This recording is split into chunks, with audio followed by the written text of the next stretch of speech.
dros yr wythnosau diwetha yn Caersalem, dros cyfnod y grawys, dyn ni wedi bod yn mynd trwy cyfres am ildio. Ydyn ni wedi bod yn meddwl am, yn gyntaf beth mae'n golygu i ildio, a wedyn dyn ni wedi edrych ar y pethau allwn ni ildio rhoi i Dduw ac gallu rhoi lawr fel bod ni'n gallu camu fewn i mwy o'r bywyd sydd ganddo fe ar ein cyfer ni. A dyn ni wedi ystyried lot fawr o pethau gwahanol allwn ni ildio i Dduw. Dyn ni wedi meddwl am ildio rheolaeth, disgwyliadau, hunanbwysigrwydd, golyniaeth, a wythnos diwethaf Mari yn rhannu am sut ni'n gallu ildio ein bywyd i Iesu. A bore yma, ar fore Sul y Blodau, dyn ni yn mynd i troi ein llygaid ar beth mae'n golygu i ildio i frenin gwell. So dyna lle dyn ni'n mynd i fynd efo'n gilydd y bore yma. Nawr mae'r syniad yma o ildio yn gallu bod yn un reit mawr, a mae'n gallu bod yn un reit ofnus hefyd. A mae'n gallu cael connotation sydd yn negyddol, achos allwn ni feddwl am ildio fel bod ni'n rhoi mewn i rhywbeth neu yn rhoi fyny, a felly bod yn arwydd o methiant a arwydd o ddrychu hefyd. Ond, fel dyn ni wedi gweld, a byddwn ni'n meddwl am eto heddiw yma, nid dyna ydy beth sy'n digwydd pan dyn ni'n ildio i Dduw. Nid dyna ydy'r hyn sy'n digwydd pan dyn ni'n ei wneud. Achos yn lle mae ildio i Dduw yn wahoddiad. Mae'n wahoddiad i ni allu brofi fo a nabod o yn fwy personol yn ein bywydau ni. Ac mae hefyd yn gwahodd ni i brofi mwy o'i rhyddid a'r bywyd sydd ar gael trwyddo fe, trwy Iesu Grist. A fel dyn ni hefyd wedi gweld dros y cyfres, nid yw ildio bob tro yn rhywbeth hawdd i wneud, ond mae o bob tro wertho. Mae'r ildio'r hyn sydd gyda ni i Dduw y peth gorau allwn ni ei wneud. Ac heddiw, yn cyfnod y grawys, dyn ni wedi cyrraedd Sul y Blodau. Y Sul sydd yn cychwyn be dyn ni yn adnabod fel yr wythnos fawr, neu Holy Week, sef yr wythnos olaf o fywyd Iesu. Mae wythnos fawr yn mynd trwy'r digwyddiadau dros y 7 diwrnod sydd yn y pen draw yn arwain at farwolaeth Iesu ar y groes. A wedyn, fel byddwn ni'n dathlu Sul nesaf, ei atgyfodiad 3 diwrnod wedyn. Ond bore yma, dyn ni reit ar cychwyn yr wythnos yma, gyda'r digwyddiad cyntaf dyn ni'n ei weld. So bach o cyd-destun cyn bod ni'n cael i fewn i hanes Sul y Blodau. So oedd Iesu am 2 mlynedd wedi bod yn teithio o gwmpas y trefi a'r pentrefi, yn dysgu, oedd wedi bod yn gwneud gwirthiau, rhyfeddol, iechau pobl, gwneud pethau anhygoel, ac yn deud pethau anhygoel fel rhan o'i gweinidogaeth cyhoeddus. Roedd rai pobl yn gallu gweld oedd yna rhywbeth gwahanol am Iesu. Oedd rhai yn deud mae athro da oedd Iesu, a dyna fo. Oedd eraill yn dweud mae proffwyd oedd Iesu. Oedd rai hefyd yn anhapus gyda beth oedd Iesu yn deud ac yn dysgu. Ond y gweinidogaeth cyhoeddus oedd gan Iesu, doedd yr amser heb wedi cyrraedd iddo fe datgelu yn gyhoeddus pwy oedd e, mab Duw, y frenin y Meseia.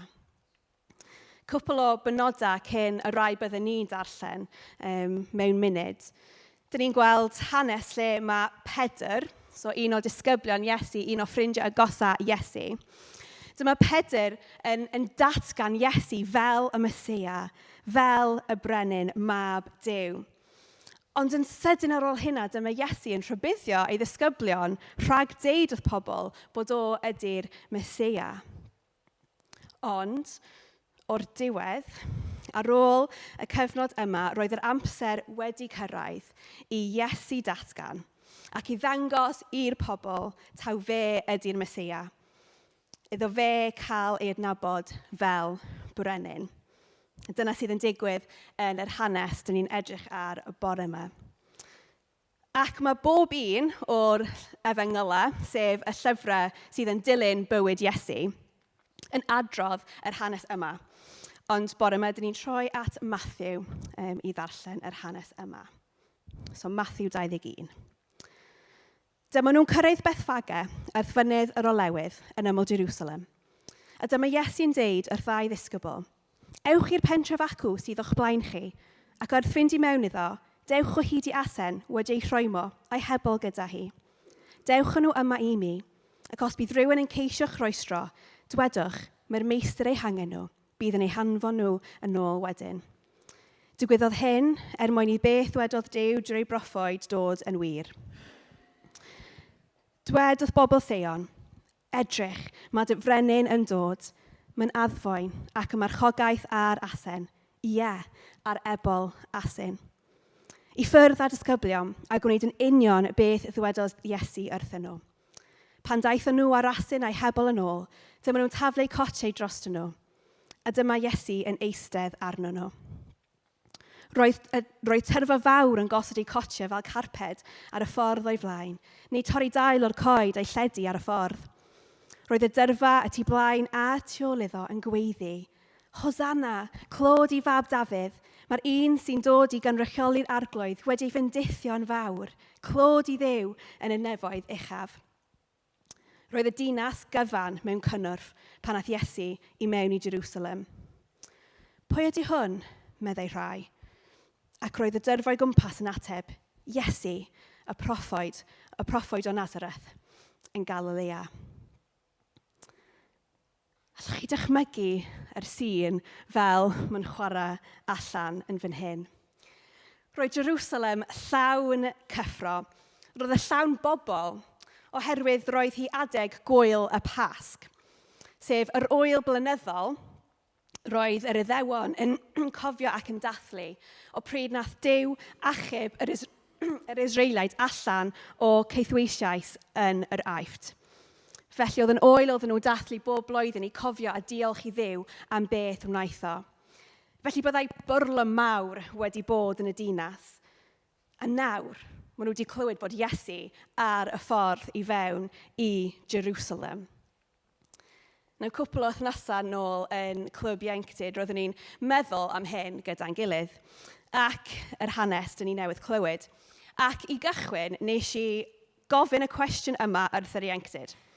Pe bai rhywun enwog, rhywun bwysig, yn dod i Garsalem, sut byddwch chi'n ei croesawu? So os oedd rhywun enwog neu bwysig yn dod i Garsalem, sut byddwch chi yn ei croesawu? Mae Caleb yn cofio. Wel, mae rhai deud, roedd yr atebion yn dda iawn yn doedden Caleb. Oedden nhw'n dda iawn. Nathon ni gael sôn am y limousine yn gollwng y person tu allan y stryd. Allwch chi dychmygu limousine ar stryd Garnon, ond dyna ni. Limo yn gollwng nhw tu allan y capel, a wedyn carped coch yn mynd yr holl ffordd i fewn, yn arwain i fewn i'r capel. Wedyn oedd rhaid i gael y syniad o gael tîm o bobl o'r tu allan reit i fewn yn leinio'r ffordd i gyda'r ddwylo ac i blwyddio iddyn nhw wrth iddyn nhw dod i fewn. A wedyn rhywun fan hyn yn barod i arwain nhw at y set gorau yn y capel. Gallu mae'n rhai syniad i'r tîm croeso fa, mae lle mae Lowri. Ond, ta beth. Ond yn wir, dyna ydy'r math peth byddwch chi'n disgwyl i weld heddiw yn byddwch efo rhywun bwysig, rhywun enwog. Dyna fel sy'ch chi'n disgwyl fel rhan o'n diwylliant poblogaidd gyda pobl enwog, a pobl sydd gyda dilyniant mawr. Pobl eisiau dangos eu hymroddiad a devotion i berson penodol. A felly yn ôl yn Jerusalem, roedd yr ymateb o'r pobl i Iesu yn cyrraedd Jerusalem yn un o gyffro ac un o croeso mawr. Ond nid gyda carped coch, ond gyda cotia wedi taflu ar y llawr fel carped o flaen Iesu. Ac fel rhan o'r pobl yn ei groesawu roedden nhw'n defnyddio dail yn rhoi ar llawr a hefyd yn ei chwifio yn yr awyr, gyda'r bloeddiau o Hosanna yn canu ac yn adleisio gwmpas y dinas. Doedd y croeso yma ddim y math croeso i rywun cyffredin. Doedd y croeso yma ddim yn rhywbeth sy'n unrhyw un yn ei gael. Ond yn lle roedd y croeso yma i rywun byddai wedi cael ei croesawu fel brenin, rhyw croeso sy'n brenhiniaeth yn ei gael. Dyna sy'r pobl wedi gwneud. Roedd y pobl yn credu bod brenin wedi cyrraedd. A nid unrhyw brenin, ond y brenin oedd nhw wedi bod yn disgwyl ac yn hiraethu amdano fo mor hir. Ond yn fan hyn, y croeso mawr, ac y llawenydd mawr oedd yn digwydd yn Jerusalem, mi yna hefyd densiwn dyn ni yn ei weld. Ac mae'n densiwn allwn ni hefyd gweld heddiw yn ni ein hunan. Ac tensiwn ydy hyn, roedd y pobl yn disgwyl un math o frenin, ond daeth Iesu fel brenin gwahanol. Roedd y pobl ar y pryd wedi bod yn byw o dan ymyrodraeth llym iawn am cyfnod hir iawn. Felly roedd y pobl yn aros ac yn disgwyl am frenin i ddod. Frenin i ddod i'w achub nhw allan o'r thrymder a gafal trwm yr Rufeiniaid ac yn gallu arwain nhw i rhyddid a buddugoliaeth. Roedden nhw'n disgwyl i rhywun ddod mewn pŵer a grym i ddymchwel y Rhufeiniaid. Dyna'r math brenin roedden nhw eisiau, a dyna'r math brenin roedden nhw yn gobeithio amdano fo. Ond nid mond gobeithio am y fath yna o frenin i ddod, ond oedden nhw hefyd yn dal ar y ddewyd gan Dduw. Y bydde Duw yn anfon rhywun i'w achub nhw ac i'w ryddhau nhw. A felly roedd gyda nhw rhyw fath o syniad, rhyw fath o disgwyliad, y beth fydda'r brenin yma yn edrych fel, a beth fydda'r brenin yma yn ei wneud. Ond fel dyn ni'n gwybod yn edrych ar Iesu, yn edrych ar yr hanes yma, nid y fath yna o frenin a daeth. Yn lle daeth Iesu i mewn i Jerusalem, nid mewn limo neu Rolls Royce fancy, ond mae'n anodd i ddeud ydy. Ond nid mewn i roi heina. Ond yn lle, a hyd yn oed, nid ar gefn ceffyl fel bydda brenhiniaeth wedi gwneud ar yr adeg yna. Ond yn lle, daeth Iesu mewn heddwch. Daeth y Meseia a ddywedig wedi dod mewn gostyngeidroedd. Ie, i roi buddugoliaeth, ond i roi ryddhad y buddugoliaeth dros bechod, ofn a dymchwel marwolaeth trwy rhoi ei fywyd ef. Yn y llyfr o eiriau proffwydol, roedd y proffwyd Zechariah wedi sgwennu 500 mlynyddoedd cyn y diwrnod yma, roedd e wedi rhannu y geiriau yma. Geiriau byddai'n cyfarwydd iawn i'r pobl ar y pryd ac yn rhoi gobaith iddyn nhw. A dyma di'r geiriau. Dathlwch bobl Sion, gweidwch yn llawen bobl Jerusalem. Edrych, mae dy frenin yn dod. Mae'n gyfiawn ac yn achub. Mae'n addfoen ac yn marchogaeth ar asyn. Ie, ar ebol asyn. Iesu oedd yr un oedd nhw wedi bod yn disgwyl amdano fe. Y brenin yn dod i'w hachub. Ac roedd dod i mewn ar gefn asyn yn ardducaol iawn. Achos oedd yn dangos bod y proffwydoliaeth o adeg Zachariah wedi ei cyflawni yn y person o Iesu Grist. Roedd yr amser o aros a hiriaethu wedi dod i ben. Felly oedd y cyffro mawr yn Jerusalem wrth iddyn nhw ei groesawu fel brenin, yn credu yn y foment yna bod popeth wedi newid yn y ffordd oedden nhw yn gobeithio. Ac oedden nhw'n iawn. Oedd hynna yn foment lle oedd popeth wedi newid, ond nid yn y ffordd y bydden nhw wedi disgwyl. Yn y cyffro a llawenydd o'r foment yma, roedd y tyrfa llawn moliant yn rhoi clod i Iesu ac yn gweiddi allan geiriau hyn. Hosanna, clod i fab Dafydd. Mae'r un sy'n dod i gynrychioli'r arglwydd wedi ei fendithio'n fawr. Clod i Dduw yn y nefoedd uchaf. Dyna'r geiriau oedden nhw yn canu ac yn gweiddi i Iesu fel brenin. Ond yn y geiriau yma, dyn ni'n gweld, taw efallai doedd eu dealltwriaeth nhw ar y pwynt yma ddim yn cyflawn. Oedd yna rhywbeth ar goll efallai yn ei dealltwriaeth o pwy oedd Iesu a pam y daeth o fel brenin. Roedd y pobl eisiau brenin y fydde'n dod a newid a trysio eu hamgylchiadau. Yn gallu dod â nhw allan o'r lle anodd roedden nhw ynddo fo. Ond daeth Iesu first and foremost i drawsffurfio eu colonnau nhw a'i bywydau.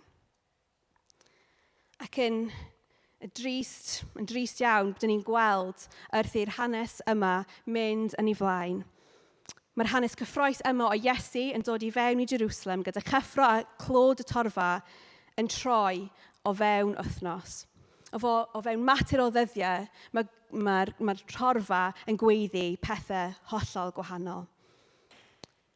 Achos oedd ei dealltwriaeth ddim yn cyflawn, roedd y crowd yn gweiddi 1 munud Hosanna, ond o fewn wythnos oedden nhw'n gweiddi croeshoeliwch ef.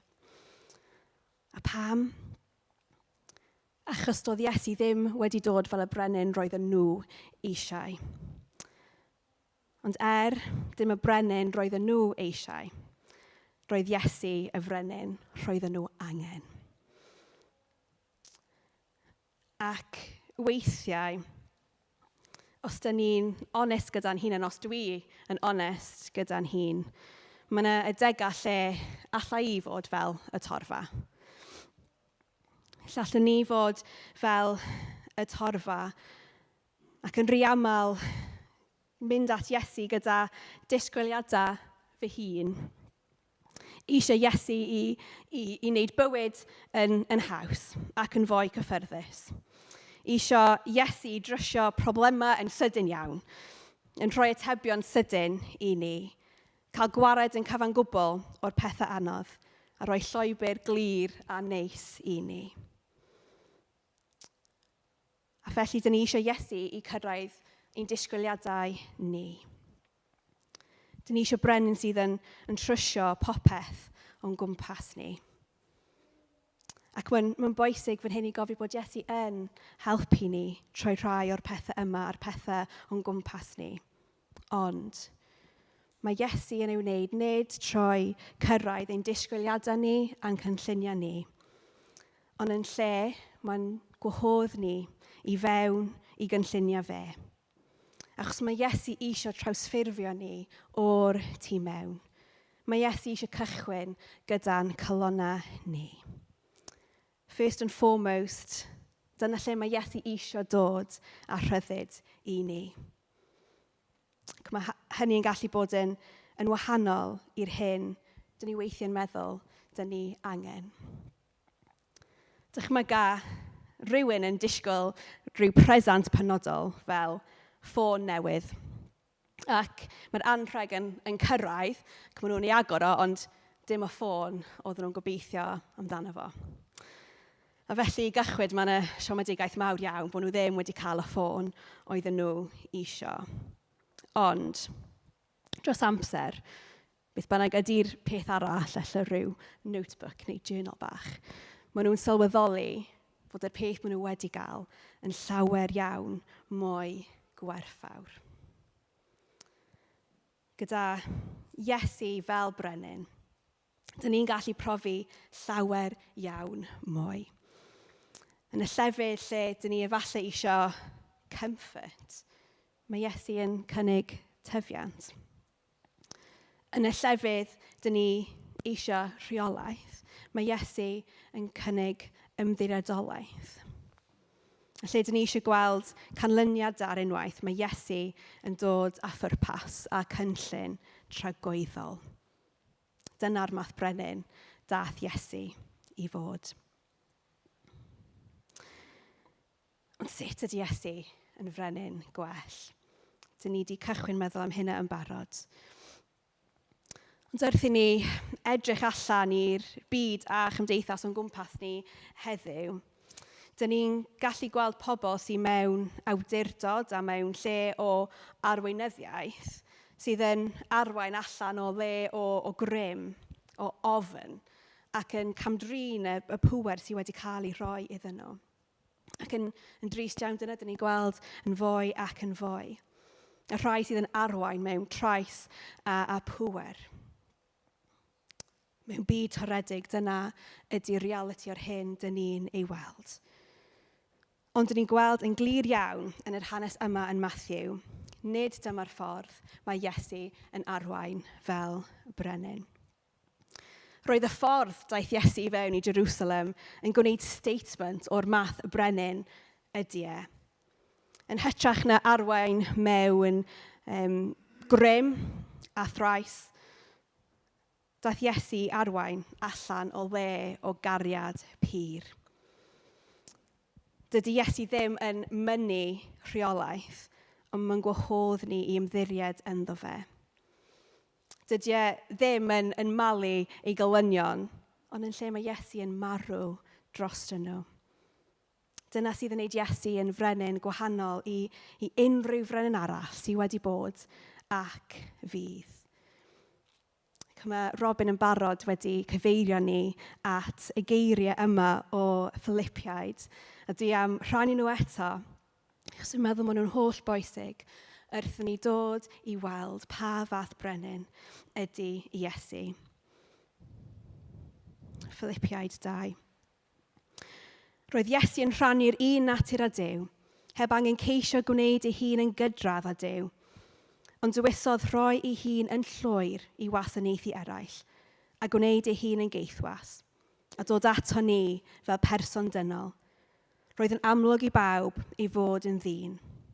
Yna, diraddio ei hun yn fwy fyth, a bod yn ifydd, hyd yn oed i farw. Ie, drwy gael ei ddienyddio ar y groes. Yn y dyddiau dyn ni'n byw ynddo fo heddiw yma, mae'n wir yn bod ni'n gallu dilyn unrhyw beth neu unrhyw un, yn dydy. Mae cyfryngu cymdeithasol yn neud o yn hawdd iawn i fod yn dilyn pobl gwahanol ac i fod yn dilyn trends gwahanol. Ac yn buan iawn, allan ni weithio ffindio ein hunan yn dilyn y pobl a'r pethau yma ac eisio'r un pethau â nhw. Isio llwyddiant, isio poblogrwydd, isio cymrydwyaeth. Ac bod y pethau yma ar y wyneb ddim yn pethau drwg, maen nhw'n pethau sydd yn gallu cynnig rhyw fath o mwy i rywun, mwy o fywyd iddyn nhw profi. A wedyn maen nhw'n gallu cychwyn ein rheoli ni. Y ffordd ni'n gweld yn hunan, y ffordd dyn ni'n actio, sut ni'n treulio ein hamser, mewn bob math o ffyrdd. A nid jyst i'n rheoli ni, ond maen nhw hefyd yn gallu mynnu rhywbeth gynnwm ni. I ni brofi yn hunan, gwneud mwy a gwneud yn well. Ond wedyn y gwirionedd ydy yn dydy, o fewn cwpl o fisoedd neu cwpl o flynyddoedd, mae'r person yna wedi mynd allan o olwg cyhoeddus. Neu mae yna new fath o trend a ffad a rhywun i ddilyn. A mae'r cylch yn gallu cychwyn unwaith eto. Ond mae ffordd Iesu fel brenin yn wahanol. Mae ffordd Iesu fel brenin i ni ddilyn gyda'n bywydau ni, yn troi popeth wyneb i wared. Yn gwneud y gwrthwyneb i'r hyn dyn ni'n gweld ac yn profi yn cymdeithas ni heddiw.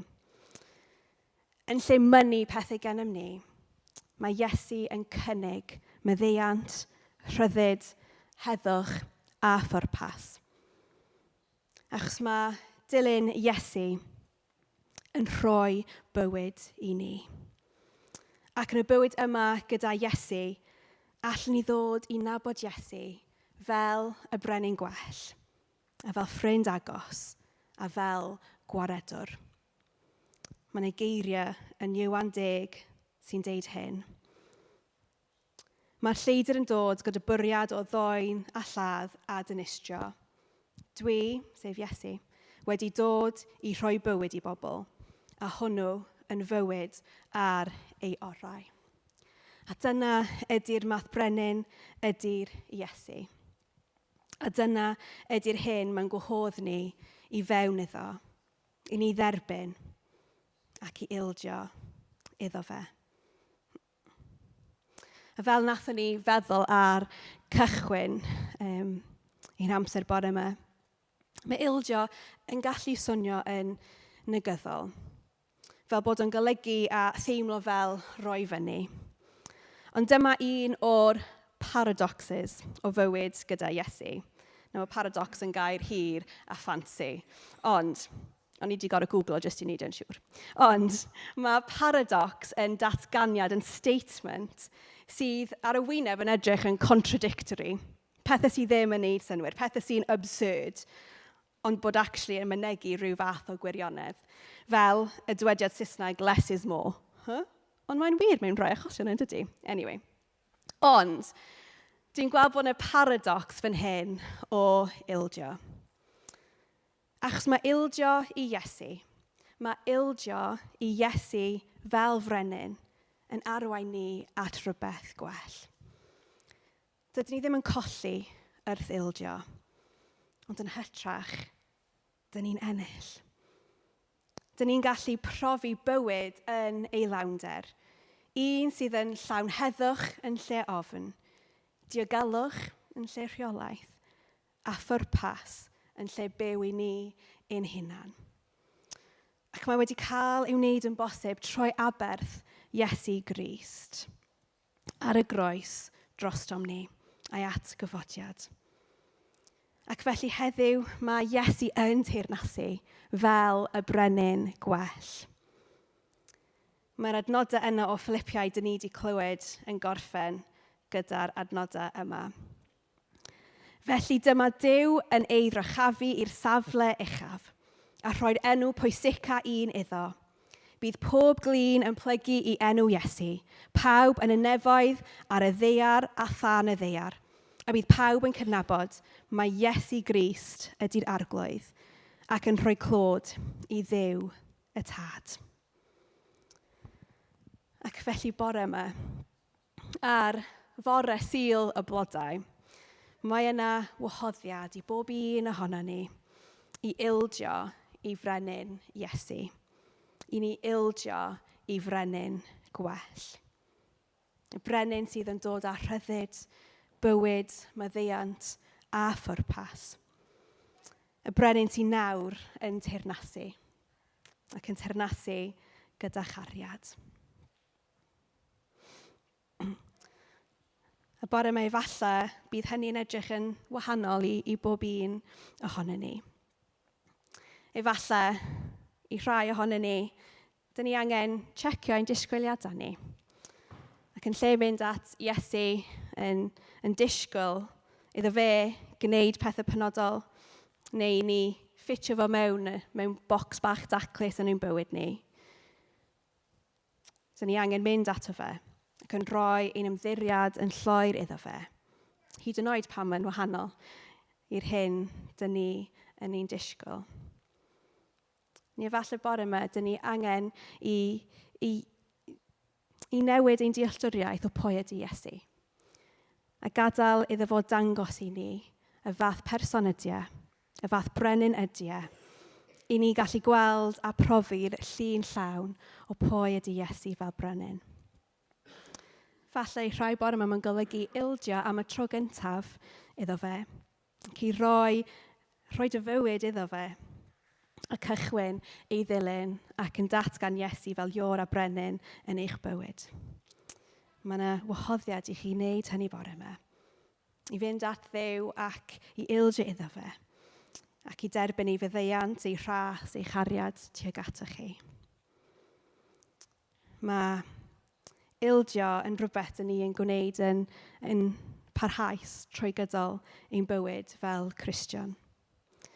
A felly efallai i rai ohonyn ni bore yma, mae ildio i frenin gwell yn edrych fel dod ato fo unwaith eto, ac i roi clod a mawl iddo fe fel y brenin, datgan fe fel brenin o'ch bywyd. Gyfallai mae hynny'n rhywbeth dyn ni'n gallu gwneud yn dyddiol, bod ni'n gallu datgan fe fel brenin a roi'n hunan i fewn i'w ddwylo fe. Ond beth bynnag mae'n golygu i ni bore yma, mae'r gwahoddiad yn agored, a mae'r gwahoddiad yna i ni ildio iddo fe, ac ni allu ymuno gyda'r geiriau dyn ni wedi clywed, a datgan Iesu fel brenin ac i moli fo oherwydd. Hosanna, clod i fab Dafydd. Mae'r un sy'n dod i gynrychioli'r arglwydd wedi fyndithio'n fawr. Clod i Dduw yn y nefoedd uchaf. Gadewch i ni weddio.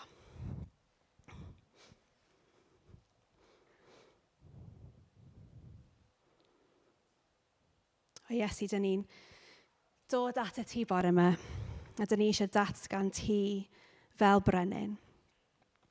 Ti fel y brenin da, y brenin hael, y brenin cariadus. A diolch i ti bod yna gwahoddiad i ni gyd gwneud hynny. I ni gyd dod ata ti fel frenin. Dyn ni'n diolch i ti bod ildio yn golygu ennill bywyd go iawn.